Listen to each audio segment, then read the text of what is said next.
Salut tout le monde, je suis avec Mike Lapointe Arcurie ce soir.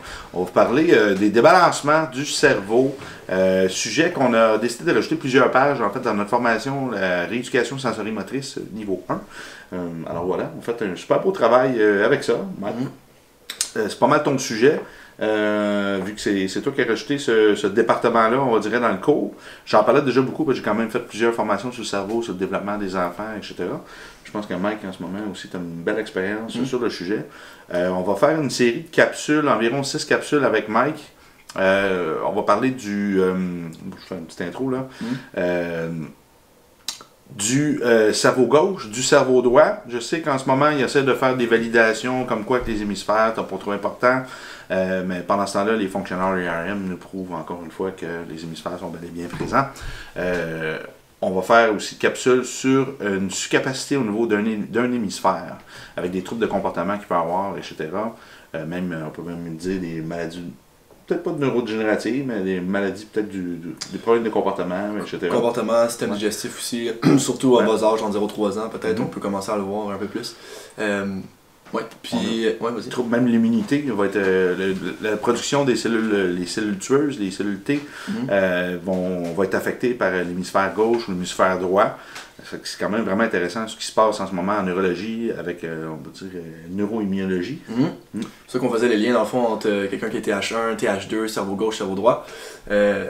Puis dans les formations sensorimotrices, je trouvais qu'il n'y avait peut-être pas assez dans les débuts, un petit peu d'informations par rapport, lorsqu'on parle des réflexes primitifs, c'était quoi les liens en fait entre une sous-capacité hémisphérique, s'il était présente ou non. Donc dans la formation, on pousse un peu plus les tests, les cervelets, s'il y a une sous-capacité hémisphérique et un trouble au niveau du cervelet ipsilatéral, ou peu importe.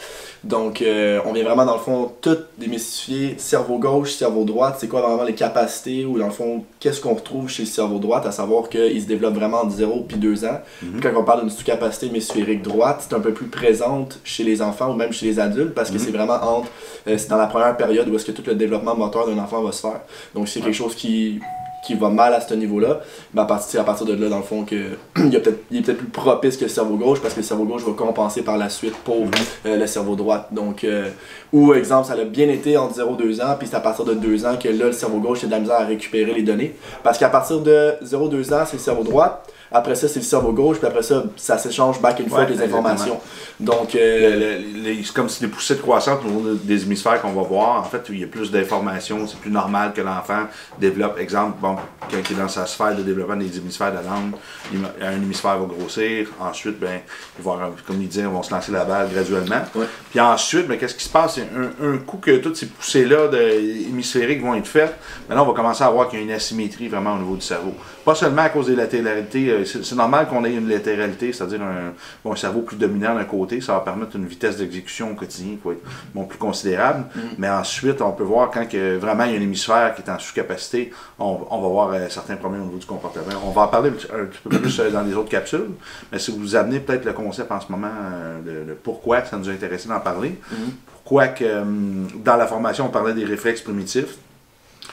Autrement dit, des phases de développement du système nerveux, des premières zones du cerveau, le cerveau reptilien, etc., le cerveau mammilien. Puis ensuite, quand il y a un contrôle clair du corps, on va être dans le frontal, etc. Mais les hémisphères, c'est c'est la base, c'est là où est-ce que dans le fond le développement va se faire, puis c'est pour ça qu'on regarde quand les enfants, ça je disais dans la formation avec les troubles scolaires, des troubles vraiment au niveau de la concentration puis tout ça, souvent ils vont un petit peu plus, pas dominer, mais ils vont essayer d'aller chercher un peu plus une région sensorielle du côté du corps, parce qu'il y a un réflexe qui est mal été intégré. Donc, c'est là où est-ce qu'on peut voir s'il y a une sous-capacité, puis ça se peut qu'il n'y en ait pas vraiment, mais qu'il y a juste une difficulté avec l'échange entre l'hémisphère gauche et l'hémisphère droite, comme s'il n'y avait pas accès, en fait, avec l'information qui vient se transmettre d'un hémisphère à l'autre. Le fameux transfert d'information par le corps calleux. Ça, on va le voir de plus en plus, ça a l'air con, mais seulement le fait de texter, écrire en lettres moulées, ça l'active seulement l'hémisphère gauche. Si on regarde l'hémisphère droit, le fait d'écrire en lettres attachées, les étudiants ont 20% de meilleures notes à l'école. C'est quand même énorme. Là. Puis pourquoi? Parce qu'écrire en lettres attachées, c'est plus fluide comme la pensée humaine. Il y a des des endroits, je crois que c'est en Suède qu'on a installé ça, je crois, je ne vais pas dire n'importe quoi, des X dans les rues, des endroits pour que les gens puissent se recueillir et aller regarder le X. Et puis, tu sais, pourtant, le X, dans le fond, ce qu'on parle, c'est que quand on regarde un X, il n'y a pas de début, il n'y a pas de fin, ça se croise, c'est comme les deux hémisphères, c'est comme si on pensait à l'hémisphère gauche et l'hémisphère droit en même temps, versus regarder deux lignes droites. Quand on regarde deux lignes droites, c'est plus positif qu'un X. Le symbole du X, dans notre tête, c'est un peu comme non, passe pas là, danger, puis pourtant, c'est ce qu'on veut. En fait, on devrait changer les symboles. Puis quand on regarde deux lignes droites, ben c'est un chemin, c'est la direction à prendre. Tout est conçu comme ça, c'est des lignes verticales partout, dans les constructions des maisons, etc. Mais pourtant, ce que ça fait au niveau du cerveau, c'est super négatif parce que ça active seulement un des deux côtés. Puis c'est pour ça qu'exemple, le X, parce qu'on est, comme pour les personnes qui ne comprennent pas vraiment, dans le fond, c'est parce qu'on est basé pour être bilatéral, donc vraiment controlatéral. C'est pour ça que le X est supposé, dans le fond, activer le système nerveux. Donc, quand on regarde en neurofonctionnel un peu plus, quand on regarde pour le tester, le X devrait renforcer le système nerveux, puis les parallèles devraient l'inhiber. Donc, c'est pour ça qu'on vient vraiment travailler avec des X et tout. Là. Donc, c'est plus évolué, en fait, le X que les lignes droites, parce que ça permet, exemple, l'intégration des, bon, tu dis des mouvements controlatéraux, c'est-à-dire, exemple, la marche, que c'est gauche puis droite en même temps, mais avec une inhibition puis une activation des deux côtés. Et non pas ipsilatéral ou dans le fond du même côté. C'est ça. Ça qu'on regarde chez les enfants, souvent, exemple, ils ont de la difficulté à aller croiser la ligne médiane, donc vraiment aller chercher un mouvement croisé comme ça ici, souvent c'est encore une fois, comme je me répète, des réflexes non intégrés. Donc, encore une fois, si on veut pas qu'un enfant ou un adulte plus tard, en fait plus un enfant priorise un côté, ben pour qu'après ça, ils viennent compenser plus tard avec, quand il va arriver à l'âge adulte. Puis ça peut donner des troubles au niveau. Parce que si c'est pas corrigé à l'âge enfant, ça c'est jamais vraiment corrigé. Il reste toujours avec une sous-capacité hémisphérique. Jusqu'à temps au moment qu'on trouve justement s'il n'y a pas un aspect sensoriel qui est un peu plus propice à aller chercher. Comme Nick disait, on a besoin d'une latéralité, sauf qu'on devrait pas avoir une sous-capacité. C'est ça le gros problème.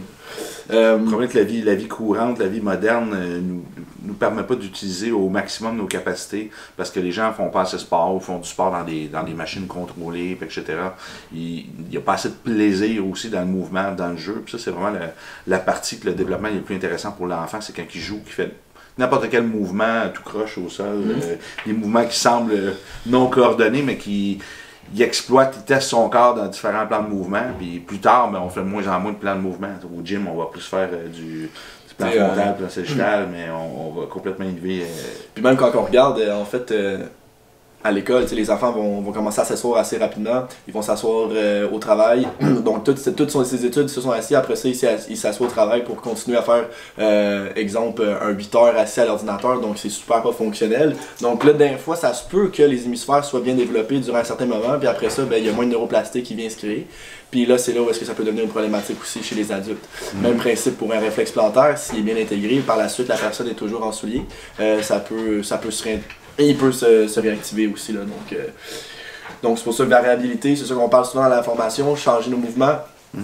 Qu'est-ce que soit la musique, quand on parle d'Albert Einstein, lui, on regardait qu'il, pour la neuroplasticité, il venait vraiment jouer de la guitare avant de faire, exemple, des nouvelles études. Parce qu'il venait stimuler le cerveau. Cerveau droit, le cerveau créatif. Oui, exact. Entre autres. Et de toute manière, de faire des calculs mathématiques, c'est très cerveau gauche. Là. Mais c'est un penseur, c'était pas seulement un scientifique, c'était un penseur. Puis il laissait son esprit, la créativité venir à lui. Hein, bon, super intéressant. On va venir définir un petit peu plus le cerveau droit dans la prochaine capsule. Suivez-nous sur les médias sociaux. On est sur YouTube, on est partout, Facebook, on essaie de ne pas mettre le même contenu partout. Fait que soyez à l'affût de toutes nos plateformes. Ceux qui ne connaissent pas Mike aussi, peut-être conseille de le suivre. Je ne sais pas si tu as une page pro, Mike. Oui, avec la clinique directement, en fait, on publie beaucoup d'articles, en fait, plus sur tout ce qui est biochimique, les troubles avec la glycémie, avec le gluten, les intolérances, avec tout ce qui est vitamine D et tout.